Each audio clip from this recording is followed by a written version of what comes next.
face na pag-usapan natin kanina sa ating 6-man panel na by the way, unang beses natin ginawa Oo nga eh. ay mga mid-lane changes. May mga Holy Crystal nerf at pati na rin yung mga hero na mukhang hindi na maiilawan pero hindi ko pa nakikita si Marcel, Papi. Ay, oo nga no. Feeling ko na talaga to. Ito yung mahirap no, kapag may bagong hero, lagi napupunta sa red side. Yung yung distribution talaga, yung pressure talaga eh, no? Okay, so this is scary. Open up Valentina, Jushin, and Marcel. If you're Aurora, are you willing to open up the Marcel in favor of Jushin? O kaya naman isang Valentina. Wow. Ang daming mga scary openings dito. Well, I guess kasi yung Jushin, meron kang Eve na pwedeng ipang-counter doon eventually. At this is an interesting scenario na pinupuntahan niya ng Aurora. And I think it's a big risk kung sakaling ibibigay nga nila ang Marcel na ito. Panigurado ang ating mga Filipino viewers ay nakatikim na rin ng mga mahirap na Marcel games. And for Team Liquid Philippines, wala silang pakialam kay Marcel. They take in the Leomord para sa GOAT na si Carl TZ. Ano kaya ang i-reply dito ng Aurora Gaming? Man, sa totoo lang, comfort na to eh para sa Team Liquid Philippines. And nakita natin na nung Seabold qualifiers, no, may glimpse na tayo kung ano ba yung mga prayo ng Team Liquid, kung paano ba sila umiikot. And ang Aurora naman ngayon, may Valentina option pa sila, may Eve option pa sila. Feeling ko Eve or Valentina +1 ang magiging atake dito. Napakalakas ng Valentina ngayon sa loob ng ating meta. Ay, Jushin is also open. Ayan. At yun, pipiliin niya.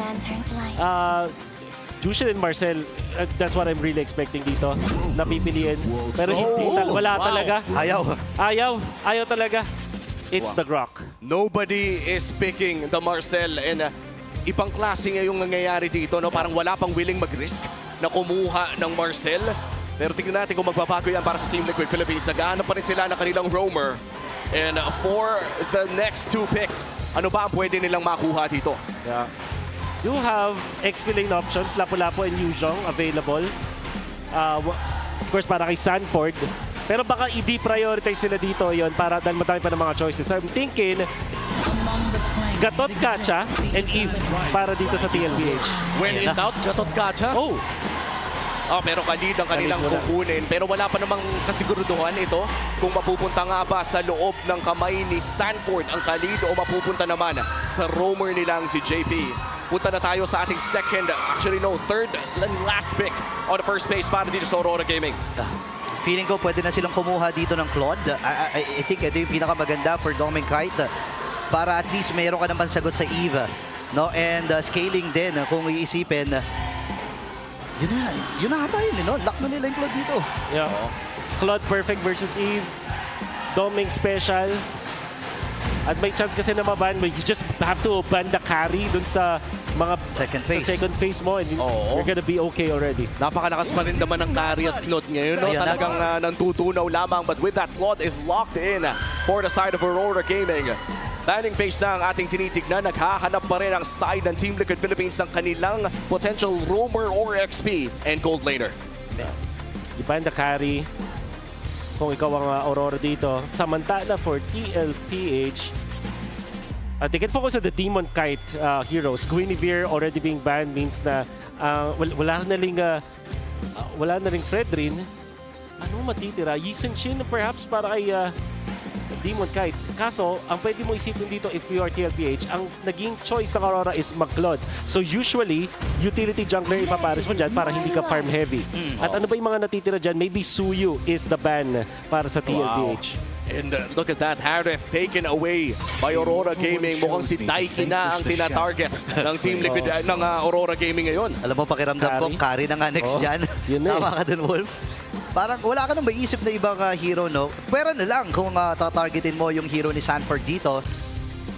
Kasi ang dami pang option. May mga Lapu-Lapu. Minsan nga may mga glue pa, di ba? May Yuzhong pa. Di ba? Ang dami talaga eh. Ang dami nating pwedeng makita sa kamay ni Sanford. Pero baka naman kasi iniisip na rin ng Aurora na ang kalid na ito ay XP laner na. Pero again, we never know dahil may history rin si JP na naglaro ng Khalidrome. Yeah. Should be carry. Kung hindi man, ano pa ba ang mga ibang mga option for the gold. Granger siguro. Kung ayaw nila ng stable hero para sa Ayun. it's just the carry as expected. And ngayon na wala ng Suyo, maybe Joy, Ban o kaya naman ay yung Harley na yun yung mga natitirang options dito on the jungle. And of course, Season Chin can also be picked up by TL. Kaso nga lang, Season Chin and Claude, pag pinagsama mo ay mahirap. Alam mo, parang naisip ko nga dito, kung utility ang target ng Aurora, again, nakita natin sa qualifiers, di ba, ng Seaball, may mga Guinevere. Ay, Kaso wala pala. nakaban. Akay na siguro yung natitira. Akay na lang. Oo. Nahype pa naman ako sa Guinevere, Oo nga nakita ko nakaban. Nakaban din. Tapos kung sakaling lalayo ka naman, barat sa hindi naman masyadong Mahirap nagagamit yan, ngayon. oo. Especially you're up against a Claude Yeah, na mahirap. talagang parang isa sa mga natural predator ng pick na yun. Pero gusto ko yung nabanggit mo, no, Wolf. You Yeah. mentioned the Yisun Shin na mukhang sumisikat na rin in other lanes, apart from the jungle. That's right. That can be your gold laner. But of course, para sa Aurora, mas magandang pumili na dito ng kanilang utility jungler, which I think yung Akai yung natitira. Apart from that, Harley nagiging option na rin sa ngayon. So those are the two heroes that I'm thinking of. And I think para sa Aurora, mas magandang i-last pick na nila yung hero ni Edward. Kasi lalabas muna yung choice para kay Sanford. So makaka-counter nila yung choice nila. Oh, ayan na. Lapo na. I mean, when in doubt, When in doubt, Lapu-Lapu secured para kay Edward. Yusho? Isa sa mga paborito or crowd favorite at rinig naman yan sa sigawan at hiyawan sa likod. tingin ko baka mag-Uranus dito yung TLP. Sa ganitong heroes ng Aurora. Yun nga lang, kailangan talaga ng hard lockdown. So, mapoperes ka din mag-Yuzong dito. Alice is another option para sa TLPH, sabay Granger. Yun yung pwede nila maging choices dito ng last 2 picks nila. Alice, Granger, o kaya naman Uranus plus hard carry na gold. Uranus plus Obsidia. Kaso, no, parang are you actually going to give the Apex Predator ay Uranus ang pinakamahirap na XP laner sa buong sa balat ng Land of Dawn? Ayan. Kailangan mo eh. So Alice, Granger. Oh, Moskov! Wow. So ngayon, ang Aurora, I think Hayabusa ang best option para sa kanila bigla. Hindi na pwedeng mag-akay basta-basta kasi wala na silang pang anti-split dito apart from the Lapu-Lapu and maybe the Claude. Think about it. Harley, isa pang option. Pwede. Oo. Pero yung nakikita ko dito is the Hayabusa. So, sa priority, Hayabusa, then Akai, then Harley. Kailangan nila ng pang-finish dito eh dahil at saka yung sasagot din dun sa split. No? Oo. Pwedeng lituhin lang ng Team Liquid at daalin sa split to lalo na pag nasa papunta sa late game, di ba? Tapos Especially- nag-Hanzo sila, no? Oy, Ano yan? who knows? Balmond? Nakikita na rin natin yung Utility hands-off. jungler. Balmond? Is he Pwede. actually going for a utility jungle? Balmond? Si Myrtle yun, di ba? 4 na segundo na lang! Wow! Oh my goodness! Pag celebrity ka na kasi, Kahit sino na kahit eh. ano na yung hawakan mo eh. At saka, tandaan natin, si Demon Kite dumaan yan sa Dark System. Oo nga pala. Dumaan sa Dark System Oo yan si nga Demon pala. Kite eh. Tama ka doon, Burrito. Ito yun eh. Ito yun! Akala nyo ba? yun eh. Akala nyo ba kakampi nyo ang kadiliman? Si Demon Kite ay pinanganak sa kadiliman. Pinalakas ng kadiliman. Men, kaya hindi... Hinihinga niya ang Dark System. At ngayon ay nailabas na ang Balmond pick in the first day of MPL Philippines. Kalaban ang Team Liquid Philippines straight out of the M7 World Championship. Balmond para kay Demon Kite. Men, hanggang ngayon hindi pa rin ako makapaniwala na nakikita ko yung Balmond na yan. Ang hari ng Dark Ang hari Continent. ng Dark System. Wow. And just like that, magsisimula na ang pinakaunang laro ng MPL Philippines Season 17. It's our epic rivalry between Aurora Gaming Philippines and Team Liquid Philippines. Kampiyon laban sa kampiyon. Men, kabang-abang ito lalo na hindi natin madalas nakikita itong Balmond. And baka isa to sa mga maging advantage ng Aurora. Kasi kapag yung hero, hindi mo madalas nakakasalubong, Yeah. parang parang nakakalito, nakakagulo eh, no? So, kung babalikan natin yung mga choices kanina, Hayabusa will be good para counterin yung split ni Moskov. Pampatay din siya dun sa Eve and many times against the Leomord. The next option was the Akai para meron kang heavy spin for additional stun. But Aurora chose to go for the Balmond kasi parang in-between siya nun. So wala siya nung stun pero meron siya ng AoE damage. Oo, pero napakasakit talaga ng early game damage naman na nanggagaling dito kay JP. And so far, no, mukhang ang kalakasan talaga ng Balmond ay napakahirap niyang i-invade. Oo. Lalabanan ka kasi at lalabanan yan. And hindi rin biro, hindi mo rin super tansyado kasi yung damage nung mga ikot-ikot na yan. Lalo na, masasabi ko, hindi ka nung kabilis mag-farm as compared sa isang Leomord. Pero papalag din talaga, hindi magpapabata, kumbaga. Talagang napakataas na standard kasi nung pag-farm ng Leomord. So I understand why you were saying that.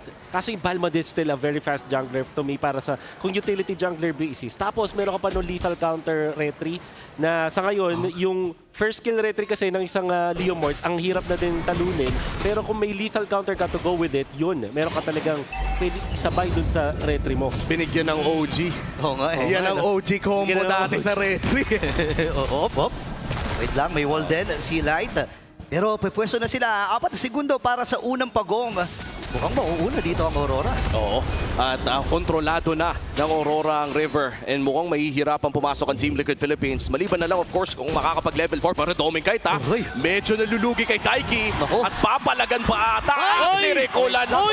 Wait lang, may mga pag-recall pa na ginagawa. Yuwi ngayon, yung mga kalahati.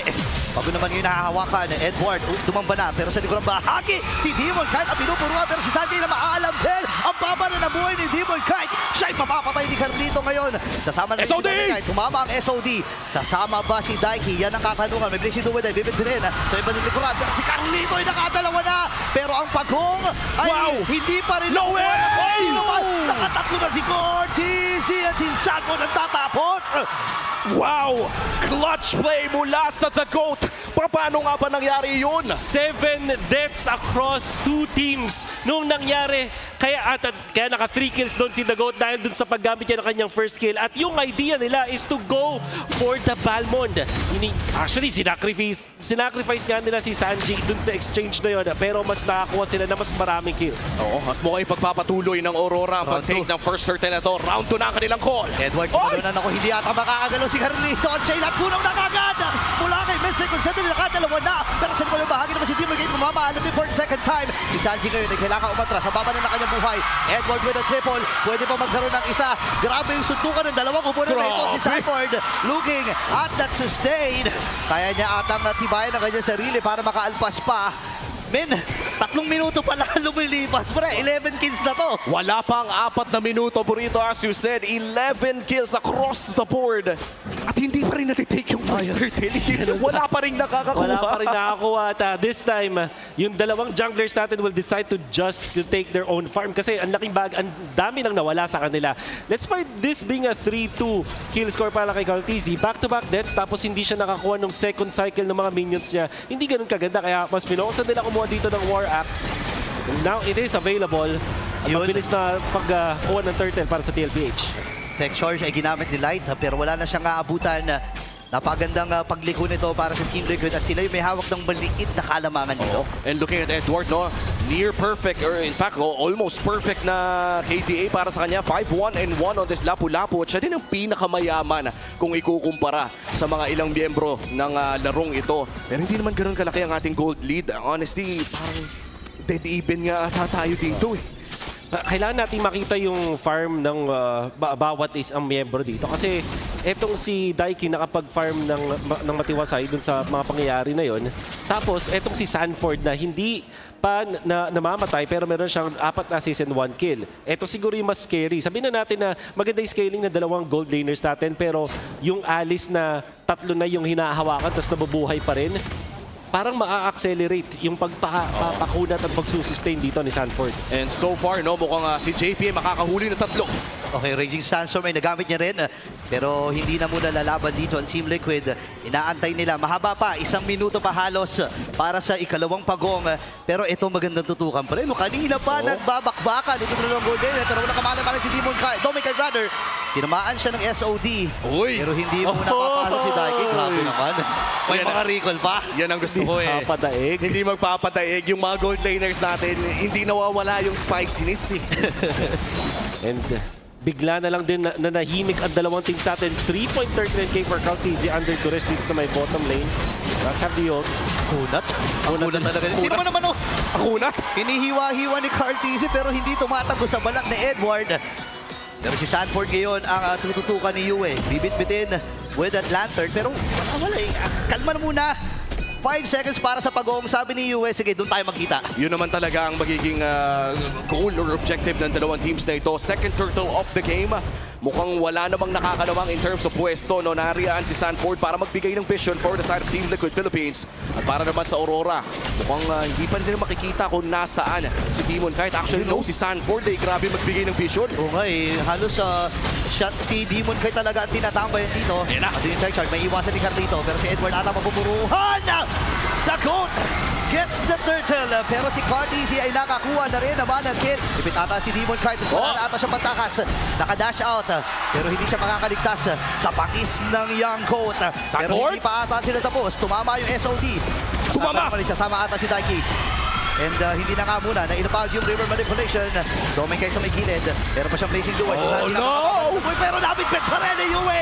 Pero hindi tinantana ni Daddy JP. Itong si Light, mabibitbit din. At Doming Cloud. Carl! Ready magpasok. Doming Knight ay umatak sa red with a flicker. Pero si Carlito na naman. Iniisa-isa ang Aurora. Uy!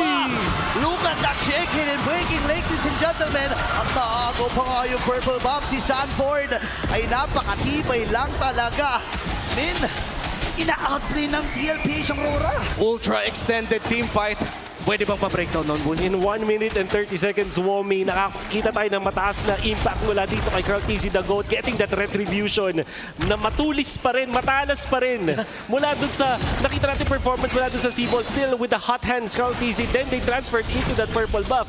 Carl Tizzy was minding his business. Napunta sa kanya yung team fight habang gusto niya mag-invade ng purple at nakakuha pa siya ng isang kill. Sabay gamit ng walls para ma-outplay yung mga members ng Aurora. Shaking and baking mula dito sa Leomord. At yun nga, nakatakas pa afterwards, not with the brute force breastplate, and this is a massive lead for TLPH. The rotation coming out from Doming Knight, unfortunately, ay hindi masyadong maganda para dito sa Aurora dahil of course nakakuha sila ng isang kill doon kay Sanji, pero nakakapag-farm si Daiki, hindi mapigilan si Cartizzy, at ngayon si Sanford na rin ay nakapag-scale na. At ang sarap ng buhay ni Daiki, no? Tumatama yung mga SOD pero parang wala pa tayong nakikita na kinakalabit niya pabalik para sumama. At dahil dyan, naging matiwasay ang pagpa-farm ng Moskov on the side of Team Liquid Philippines. And by the way, kung hindi nyo nakita kanina, huling beses pa nila na-pick ang Balmond na ito ay Season 10 pa at ginamit ito ni Carl Tizzy. Okay, isipin mo yun, di ba? Napakahabang panahon na parang ang sinasabi ng Aurora dito, sige, try nating ibalik. Actually, kung isipin mo, Season 1 nga lang MLBB.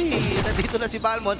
So talagang literal na OG ang inilabas ng Aurora, no? Tsaka hindi naman nagbago masyado yung mga skills ni Mechanics, Balmond. Nagbago lang ang itsura, nagkaroon lang ng glow up.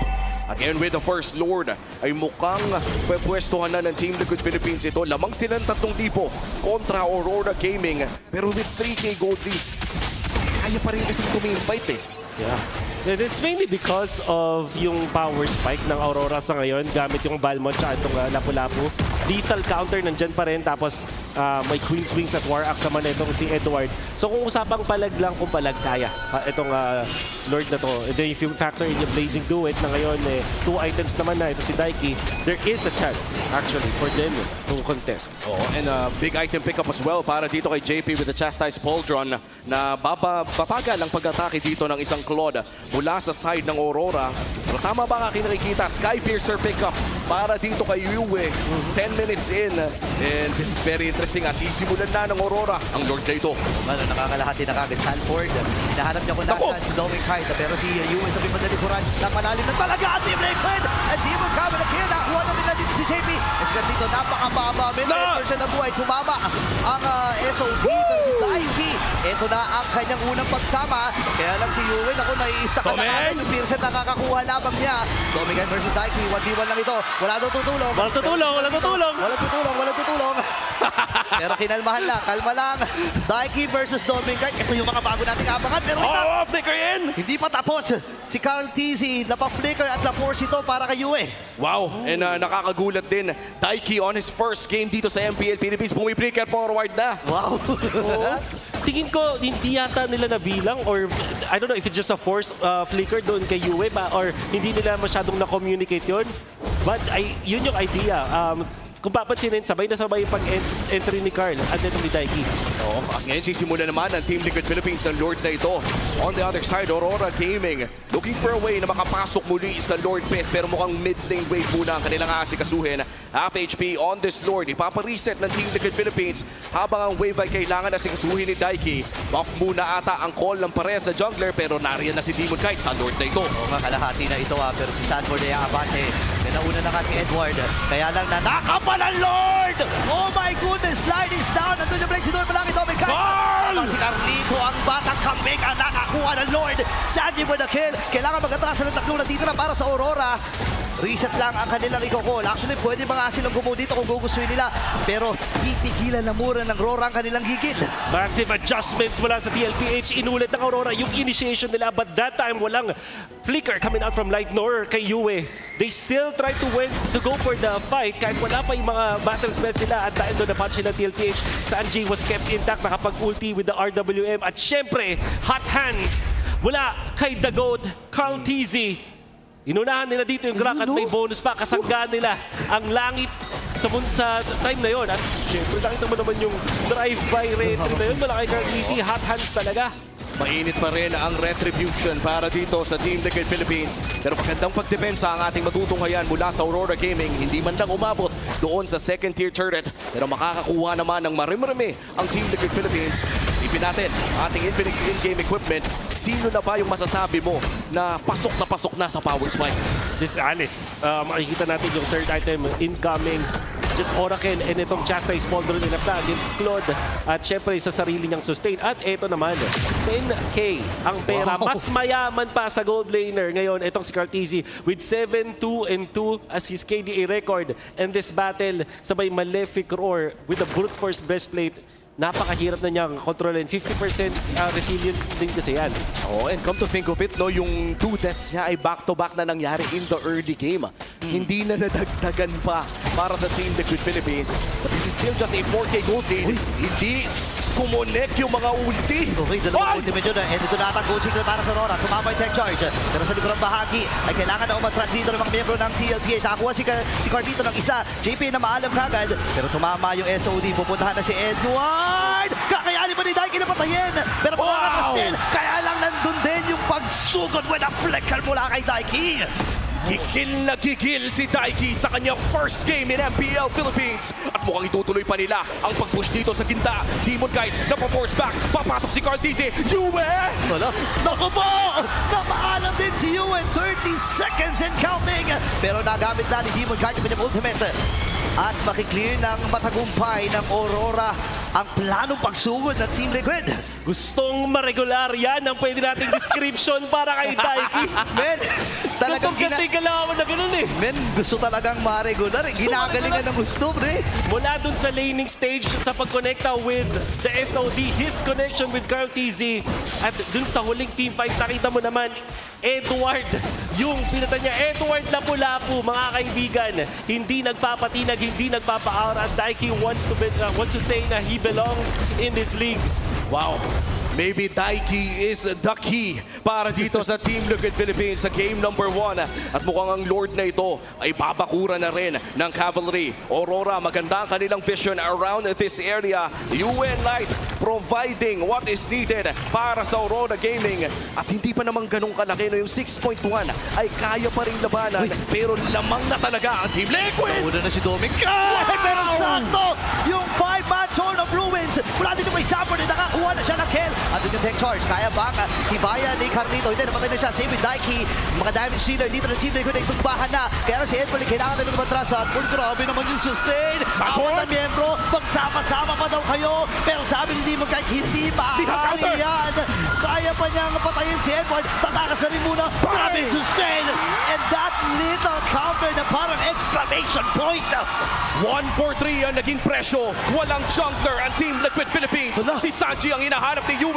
Maangat pa niya, makakatakas naman pala. At mukhang itutuloy ng Aurora Gaming ang Northern na ito. 5 segundo para kay Daiki, 4 para kay Carl. At mukhang tuloy-tuloy na nga para sa Aurora. Dire-diretso na ata to. 2 miyembro lang ang natitira para sa Team Liquid. Sapat na daw si Yue at itong si Light Tech Charge.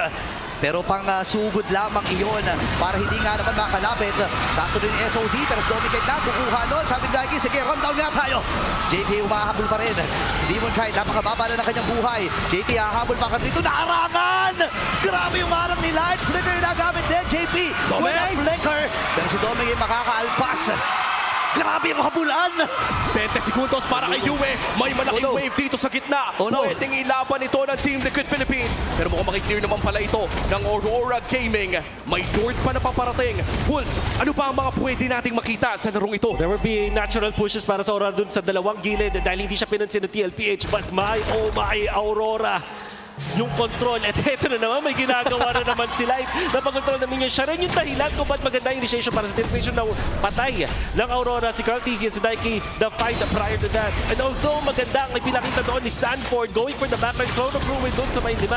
The sustain that he had will not be a factor para sa hari ng Dark Continent na si Demon. Kahit na lethal counter is HP based, wala siyang pakialam sa kunat mo at sustain mo. Basta umabot ka dun sa threshold, talagang dadakdakan ka sa muka. Dito ang Demon Kite. Ito, Aurora Gaming, may Lord doon sa may bantang itaas. The defense side ng Team Liquid Philippines. This is marginally one of the lowest gold lead na makikita natin. Pero si Dominic Kite ay mapopoke na naman. JP medyo nakulong. Sanford ay makakakuha ng konting sustain.